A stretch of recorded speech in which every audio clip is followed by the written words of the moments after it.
Yep. G'day Syntropic growers, this is video number 27 at Fig Tree Organic Farm in north of Gympie in central Queensland. And I thought I'd discuss today a little bit about the finer aspects or technical aspects of inter-row management. And of course a lot of it boils down to what you're growing and when and how, but there's several approaches that might be useful in your garden, and we're experimenting with them here in our system.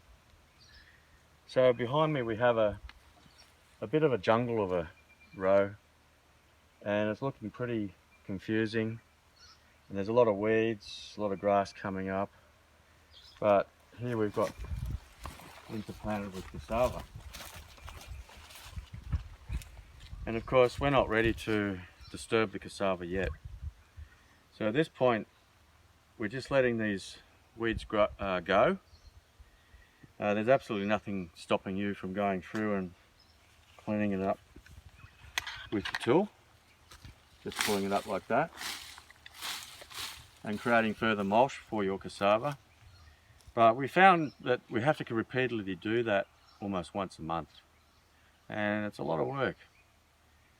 So we're now inclined to just let things go a little bit and let the bees enjoy the flowers, let the biomass grow up, let the pumpkins go crazy through the weeds there. And when we are ready to harvest this cassava and whatever pumpkins there are, then perhaps we'll take out what we need and then we'll clean it up then. And how you will clean it up? Well, there's a few options. You can mow it. You can use your little trusty sickle here, which I find excellent. Not too much bending down. Or we're finding flail mowing is a really good system. So we have a flail mower on the back of our tractor, and we just go very slowly over the top of the row, about 1 inch off, and it creates a beautiful thick mat of mulch. So let's go and have a look at an example of that. Now option number 2, instead of letting the wild weeds go crazy like some kind of Borneo jungle, why don't you choose what weeds or plants grow in your system? So in this case we have ginger and turmeric rows, and they're ready, but we've decided to leave them in the ground until we're ready to plant in November when it heats up a bit. However, in that time, why waste it? So we threw cover crop seed, and in this case vetch and oats and some rye and lucerne in there too, just in the walkways. So now a month or two later we've got a beautiful walkways full of cover crop, and when we're ready to plant, we'll extract the ginger turmeric and we're ready to replant with whatever, we can just go through with a whipper snipper and lay all that beautiful mulch down on the row if you want. And we didn't have to cart hay from outside the other paddocks or brought it in or buy it in. So that's working really well, and as you can see this is waist high and it's been growing in pretty heavy shade. So that's cover crops looking really good. We have not irrigated this, it's just come up on the rain.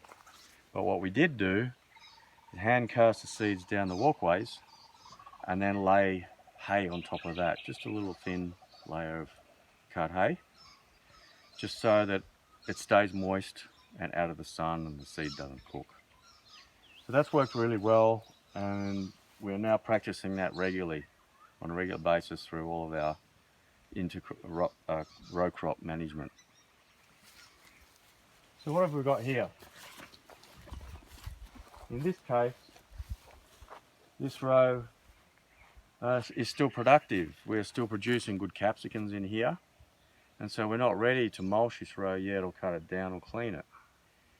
So predominantly we've had these beautiful purple flowers. Someone can tell me in the comments what those weeds are, not exactly sure.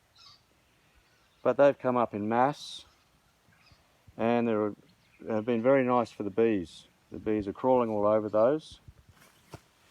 But as you can see, the flowers are starting to go off and reach their senescence. So in my view at this time, it's ready to clean this row using our trusty sickle here. You could trial it with a whippersnipper, but it's a little bit dangerous around your existing capsicums. But we can just take that down, let it sit down flat, like that. And here is our capsicum plants receiving a little bit more sun and some mulch to fertilise it. Like that, you can lay them around. These capsicums are now coming up for 6 or 7 months old, and they're still producing, so we're still getting quite a few buckets of capsicums from this row, so why cut them down? Now you could interplant it with other things, of course, nothing stopping you. Could be corn, could be pumpkins, whatever you like. But as long as you've still got the access to the capsicums here, then you still have a productive row. Let's move to the next one. Now here we've cleaned our row with a flail mower on the back of a tractor, or some of you may have a flail mower on the back of a BCS, walk behind tractor. Both ideal. So what we did is we just remove the new mulch. We went over the crop, the residue and the weeds. The flail mower is like a bunch of hammers. It just mulches everything up fine, including all the stems.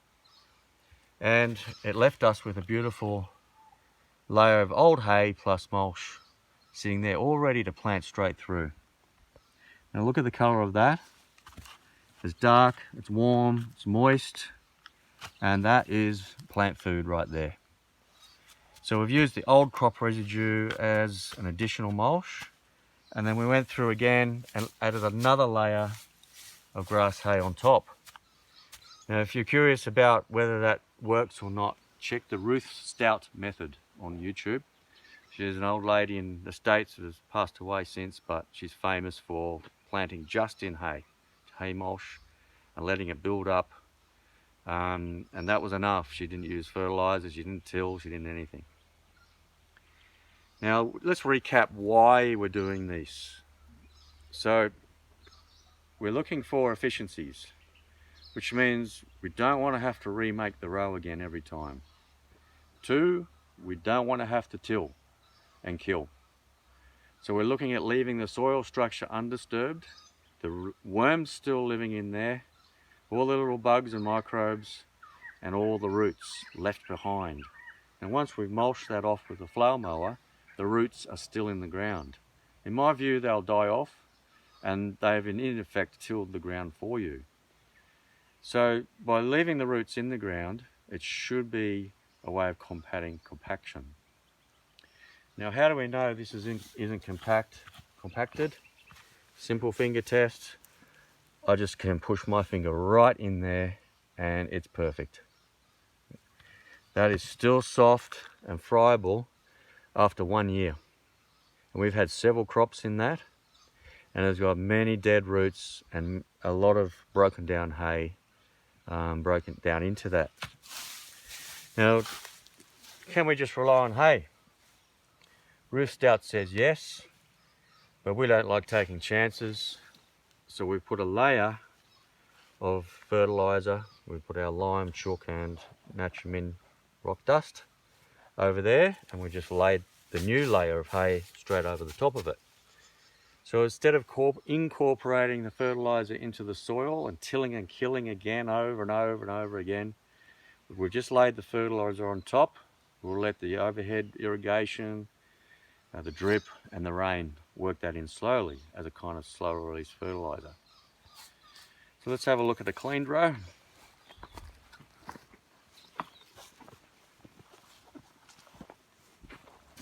So this is what the rows look like after they've been mulched. That is originally a very busy crop of old eggplant stems, capsicums, weeds, so on, tomatoes and so on. So we've gone over just hovering above the tubes. We've left the tubes in remember we're looking for efficiencies. We're trying to save time and labour. So we left our tubes in. We kept the flower mower this high above the row, and it created a very nice mulch again. We didn't kill all the weeds because we want to leave these roots in the ground. These are still bioactive. These are still producing sugars. Now once we lay the hay over the top, these may die off, which is great. So the roots will die off, they'll create little waterways, they'll keep the soil tilled and open and aerated. So once again, we can still stick our finger into the soil. It is not compacted. That's what we're looking for. So to me, that's a good tilth. So this is ideal for haying back over and direct planting through the mulch with seedlings. Now if you are concerned about compaction, and it may be a heavy clay soil that you have, well, every market gardener knows how to fix that. And we've got our trusty rod fork here. Now the good thing about this is you can just see the tubes that I've left behind, because I'm a lazy farmer, I didn't want to take them up. And you can just push that down. You move along every 20 centimeters and just lift the soil up a little bit and let it back down again. And voila, you're decompacted. So if you have to resort to this, it may be you have a heavy soil, or you've had a long dry period, or you've had a long period in between crops. So this is your friend here. At all costs, please don't till and kill. We're trying to resist that old way of farming. And we know it's killing the soil. We know it opens the soil and the microbes to the sun. We know it kills all the root structures, and we know it chops all the worms up. So our whole intention in this Syntropic project is to do away permanently with till and kill. Now here we have an old eggplant stem. What do we do about that? How about we just leave it there? Now slowly that will rot, and those roots may go down fairly deep, and that's perfect. The more these roots stay in, the more they rot, they've tilled the soil for you. Let's have a look at two other options.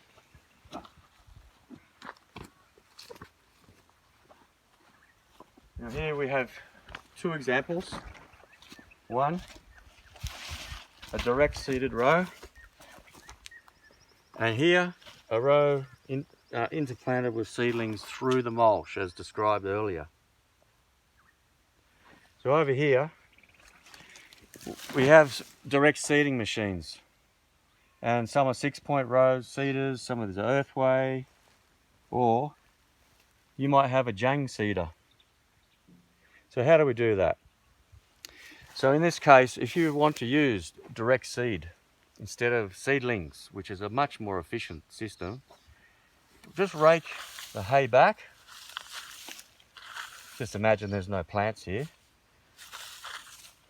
You've removed your old crop with a flail mower. You've removed the hay back. You need a bit of a finer tilth with a direct seeder machine. So we use a tilther. You know what they are, you market gardeners. You soften up the top inch of the soil with a tilther. And that can be bought from a number of places. Active Vista, Curly's Ag, they've all got great tilthers that you can use with a battery powered gun. You don't need a tractor to do this. You only need that top inch tilth up for a nice seed bed. Then roll your 6-point seeder over it, or push your earthway seeder through it, or your jang, or whatever other device that you might have. So then, once you've direct seeded, put your tubes back on, rake your hay back on, and in this case you only want the hay an inch or two thick. You don't want it too thick for the direct seeds to struggle to come through. So this system will have a layer of hay that is a little bit thinner than it is on the seedling rows. For seedling rows, you can do the hay as thick as you want. Roof Stout used to say, put some hay down and then add some more. So you can in theory have it even that thick, 10 or 15 centimeters, and just push or plant your seedlings right through it and let them go happily through that. And that thick hay will act as a future plant food once it's breaking down as well. So there's two options, or several options I should say. Clean it up with your sickle and keep selected plants that are still producing. Interplant with something else if there's nothing there, if the spaces are open up enough. Direct seed by removing the hay and tilting the top inch and putting the hay back on thinly, and then flail mow, leave your tubes in, fertilise, put the hay on thick, and insert your seedlings through again, right next to our little tubes again. Now, what's some of the advantages of this system? Well, if you're choosing seedlings, I didn't have to remove the trickle tape. I just left it there. All I had to do was go over it with a fertilizer dropper. Or you can throw it out with your hands in a bucket, whatever, up to you. And you're just having to go and cut some hay somewhere and put that back on. Or in the case of the rows up there, you might have had some hay in the walkways, or you might have had some hay to mulch on the biomass rows if you've designed your system that way. Or whatever you do, the cardinal rule number one in Syntropics is keep the soil covered. And this is also free fertilizer. It breaks down eventually and feeds the plants. Okay, let's have a look at some successful rows over here.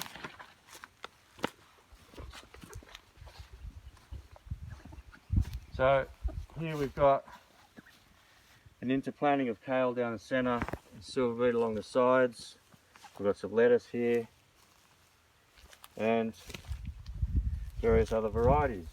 As you can see, the system's working very well.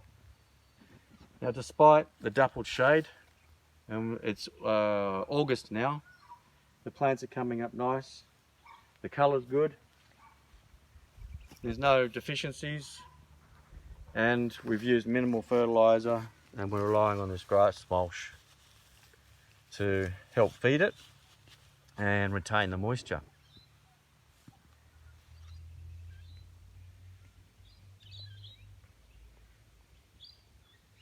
So just a couple of thoughts on dappled shade in your interrows. It may be that the species you're planting is going to struggle. We may find that some species prefer more sun. And just to give an example of that, we have our broccoli over there. That's going very, very well.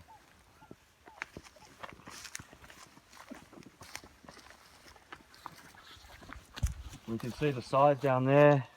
That's the height of it. The colour is beautiful and it's powering. But notice we're in the western sun.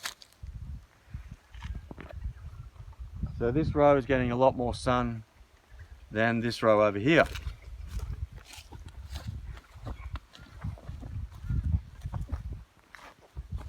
Notice these guys are half the height, and we're getting a lot of dapple shade down here at the same time. So, lesson for the future, broccoli probably isn't great for dappled shade corridors. So what could we plant? Well, we can see the Asian and the radishes doing fine. We think lettuce in summer will be a winner in the dapple shade. In the hot states of southern states of America, they're growing lettuce in the middle of summer at 30 to 40 degrees daily temperatures, soil temperatures of 27 degrees, but they're using 50% shade cloth. Instead, we've got free shade cloth, and that's these tree rows here. So we think lettuce and herbs will be an absolute winner inside these more shaded rows. Other things you could plant in these shaded rows could be coffee. Ginger and turmeric have proved to be successful, and cassava is working very well. And we also think pumpkins are sprawling out, catching all the light on the bottom of the floor. It is working very well. So just play around, see what works. It's all an experiment, and don't be worried that you're getting too much shade in some of these rows. There's always some plant that likes it. So I'll leave you with those thoughts. If you've got any comments below where you can suggest other species that like dappled shade, I'm very open to suggestions, because as I say, this is just an experiment. And but so far we're liking what we're seeing. And hit like and subscribe, and we'll see you on video number 28. Over and out for Fig Tree Organic Farm.